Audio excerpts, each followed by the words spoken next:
Good morning, everyone. This is Mrs. Haverly, your OT. And today we are going to be talking about finger strengthening, okay? And so I have some activities for us today. So this is what you're going to need for this first activity. 2 cans. I'm not doing any advertising, but 2 cans of food, okay?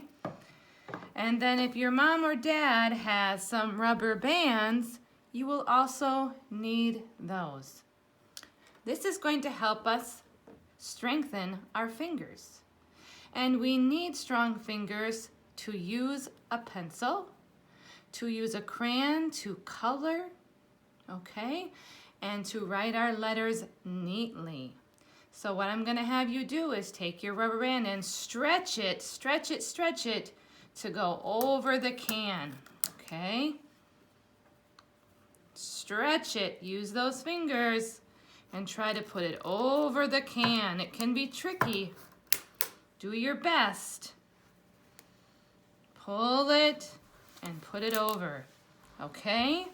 And then you would keep going until you've used all of the rubber bands. The next activity, you will need a clothespin, and I call these pom-poms, but you could also use cotton balls if you have cotton balls.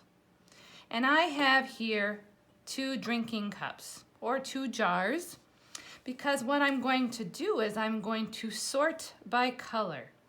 So I'm going to pick up my pom-poms by pinching the clothespin so that it is open, holding it open, picking up the pom-pom and putting it in the jar, okay? Now I'm going to pick up another one. I picked up the color. What color? If you said red, you are correct. I picked it up. I'm going to pinch it again to release it into the cup. Green goes in green. We are sorting by color. Green. We are pinching to make our finger and our thumb strong. You can continue sorting by color. Excuse me. Okay, we are going to come back to this. And here's another activity. So you will need for this one golf tees and perhaps a piece of foam. You can also consider if you had something that came with a planter or a flower, the foam piece that holds the water, that would also work, okay? And I also have some marbles here, okay? So what you'll do is you will take your golf tee and push it into the foam. Push it in, push it in, push it in. You can see that requires finger strength, okay? And then you can take very carefully to put your marble on top. I'm going to push in my golf tee, find my marble, and put it on top. Ooh, I see another golf tee. I'm going to put that right there. I have to be very careful. It takes very good eye-hand coordination. And now we're going to count how many marbles we have. 1, 2, 3, 4, 5. 5 marbles. So that's another fun activity that you can do for finger strength. And now what we're going to talk about is pre-writing. So this really is for 3 to 6-year-olds, okay? But if you know that your child is older and also has some finger strengthening challenges, all of those activities we just did would be very, very good, okay?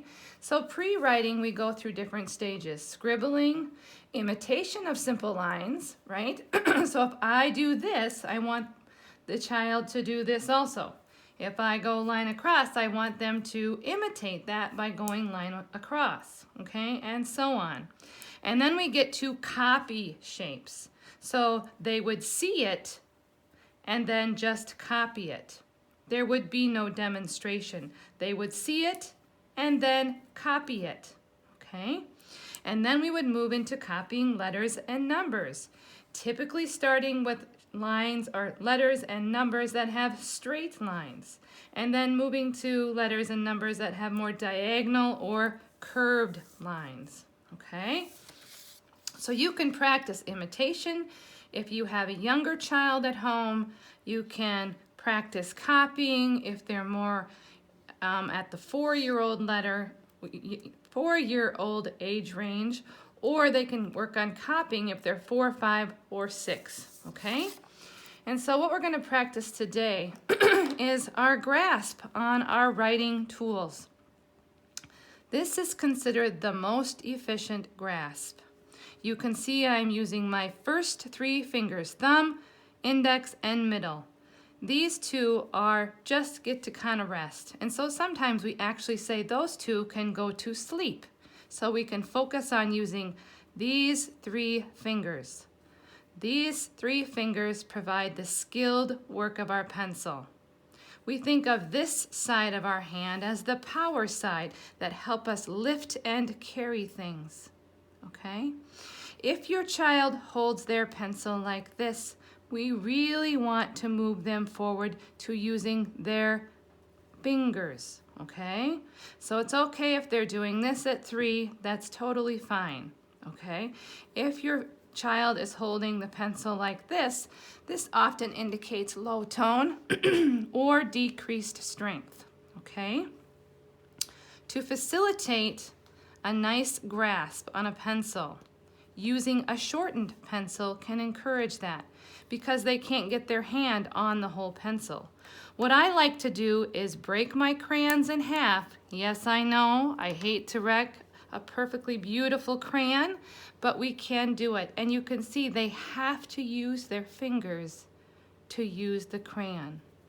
So what can we try? We can try tracing, right? We can try tracing the letter or shape or number. Okay? We can try coloring within a space, and as you can see, this does really require that fine motor control, okay? Yep, and coloring also requires finger strength. So get out all those old coloring books. Maybe you can find some coloring books that your child enjoys as far as a theme, or go to the internet. If you have a printer, you can print out some printables and using something of interest to them to encourage them to color. That is Mrs. Haverly's session for today. Thank you so much for joining me. I'll see you again. Have a great day.